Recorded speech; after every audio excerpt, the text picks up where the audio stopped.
दिल्ली दंगों की साजिश केस ने एक बार फिर सुप्रीम कोर्ट के दरवाजे पर ऐसा मोड़ लिया है जिसने पूरे देश का ध्यान अपनी तरफ खींच लिया है। 5 साल से जेल में बंद आरोपी, 1000 पन्नों की चार्जशीट और अब भी ट्रायल शुरू नहीं। सवाल बड़ा है, क्या ये लोग दोषी हैं या फिर सिस्टम की देरी एक सजा बन गई है?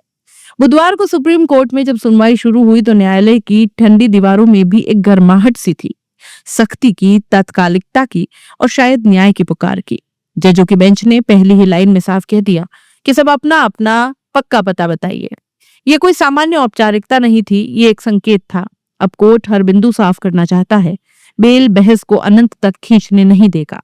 और जैसे जैसे सुनवाई आगे बढ़ी, ये केस सिर्फ दिल्ली दंगों का नहीं रहा, बल्कि भारतीय न्याय व्यवस्था, लंबे ट्रायल्स और यूएपीए जैसी कठोर धाराओं के इस्तेमाल पर सबसे बड़ा सवाल बन गया। बुधवार की सुनवाई में जस्टिस अरविंद कुमार और जस्टिस एनवी अंजारिया की बेंच बिल्कुल स्पष्ट मूड में दिखाई दी। कोर्ट ने आरोपियों से कहा कि सबके पते बताइए। अभी जेल में हो ये पता नहीं चलेगा, पहले का स्थायी पता चाहिए। शर्जील इमाम के वकील सिद्धार्थ दवे ने कहा कि मेरे मुवक्किल का मौजूदा पता जेल है। कोर्ट ने तुरंत काटते हुए कहा, पहले का पता दीजिए और बहस को लंबा मत कीजिए।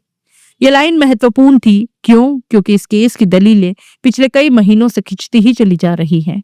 हर पक्ष घंटों बोलता है, हर तथ्य कई बार दोहराया जाता है। इस पर जज ने साफ कहा कि यह बेल बहस है या दूसरी अपील, समय सीमा तय करनी होगी। और फिर वही हुआ। कोर्ट ने टाइम लिमिट सेट कर दी। बचाव पक्ष को 15 मिनट और सरकारी वकील को 30 मिनट अधिकतम। अगली सुनवाई 9 दिसंबर को है। मंगलवार की सुनवाई कहीं अधिक तीखी थी। दलीलों ने कोर्ट रूम का माहौल जैसे बदल दिया था। शर्जील इमाम की दलील के बारे में आपको बता दें, उन्होंने कहा कि मुझे दंगा शुरू होने से पहले ही गिरफ्तार कर लिया गया था। सिद्धार्थ दवे ने कहा, शर्जील को 28 जनवरी 2020 को गिरफ्तार कर लिया गया। दंगे फरवरी में हुई, कैसे संभव है कि वो हिंसा में शामिल था? उन्होंने पुलिस पर खतरनाक बौद्धिक आतंकवादी कहने का आरोप लगाया और कहा कि कानून, संविधान और नागरिक अधिकार तीनों का उल्लंघन है। सबसे बड़ा दावा, 2500 पन्नों की चार्जशीट में एक भी ठोस सबूत नहीं कि शर्जील ने कोई साजिश रची। गुलफशा फातिमा की दलील थी कि गुलफशा डीपीएसडी ग्रुप की सदस्य नहीं थी, कोई मीटिंग की प्लानर नहीं, कोई फंडिंग रोल नहीं। एएसडी की तरफ से जिन 2 संदर्भों का उल्लेख किया गया, बचाव पक्ष ने कहा कि दोनों ही संदिग्ध और बिना आधार के हैं। यह हिस्सा कोर्ट में बेहद भारी साबित हुआ, क्योंकि सवाल उठ रहा था, एक 32 साल की महिला को यूएपीए में 6 साल जेल में रखना, क्या ये प्री ट्रायल सजा नहीं है?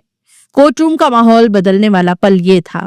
कपिल सिब्बल ने साफ कहा कि फरवरी 2020 में जब दंगे हुए, उमर दिल्ली में था ही नहीं।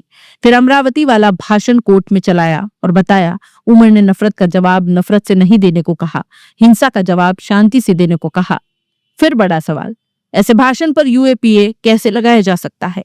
और सबसे कड़क लाइन, उमर 5 साल से जेल में है, बेल नहीं दी तो यह बिना ट्रायल 8 साल जेल काटने जैसा होगा।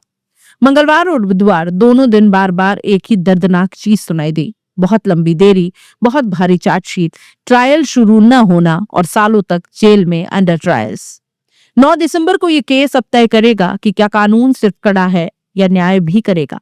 क्या बेल एक अधिकार है या अंतहीन संघर्ष? क्या यूएपीए का इस्तेमाल सोच पर होता है या हिंसा पर?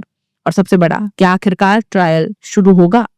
9 दिसंबर का दिन सिर्फ एक तारीख नहीं है, ये एक टेस्ट है, भारतीय न्याय व्यवस्था के लिए भी और यूएपीए के इस्तेमाल पर चल रही बहस के लिए भी।